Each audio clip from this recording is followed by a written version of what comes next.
এই যে আমার মরিচ গাছের কিছু পাতা এই যে নষ্ট নষ্ট হয়ে যাচ্ছে, আর কিছু পুরাতন পাতা আছে যেগুলো রোজার মধ্যে আর আমি করতে পারি নাই। আর এই যে এখানে কিছু আছে জটা লেগে গেছে, এই যে এগুলো জটা লেগে গেছে, তো এগুলো ক্লিন করব এখন। আর আরেকটা জিনিস আপনাদের সাথে শেয়ার করি, যেমন এই মরিচের শাক কিন্তু খুবই মজা। আর এই যে যেমন এই যে ছোট ছোট যেগুলো আর বড় হবে না আগাগুলো, সেগুলো এই যে এইভাবে করে আমি নিয়ে যাব, শাক হিসেবে খাবো।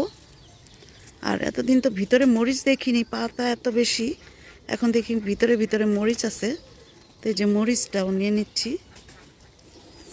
তো এই পাঁচমিশালি শাকের মধ্যে খেতে খুব ভালো হয়। এমনিও যদি কোনো গুঁড়া মাছ চচ্চড়ি করে উপর দিক থেকে যদি পাতাটা সুন্দর করে ছিঁড়ে দেওয়া যায়, আমার নানি এভাবে রান্না করতো, তা আমি ওখান থেকেই শিখেছি। আর এই যে মরিচের ফুল টুল আসতেছে সুন্দরভাবে, তাই জন্য এখন আর খুব রোদ ছিল তো রোজার মধ্যে, যার কারণে আমি এই রোদে বসে বসে এই কাজগুলো করতে পারতাম না। তাই এখন চিন্তা করছি যে এখন তো বাসায় যে পানি খেতে পারবো, রমজানের সময় তো আর এই সুবিধাটা ছিল না। তারপরও প্রতিদিন রমজানের মধ্যে আমার মিনিমাম 1.5 ঘন্টা ছাদে থাকতে হতো বিভিন্ন কাজকর্ম করার জন্য। তো এই জন্যই এখন আমি এই গাছটা প্রুনিং করছি, এভাবে করে হাতে শাক তুলবো আর হাতেই প্রুনিং করে দিব, তাহলে গাছটা খুব ভালো হবে।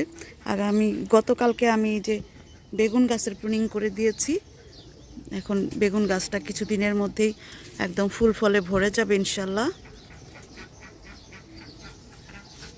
তো আমি আস্তে আস্তে কাজ করতে থাকি, আপনাদেরকে জাস্ট একটু দেখানোর জন্য যে আসলে চেষ্টা করলে করা যায়।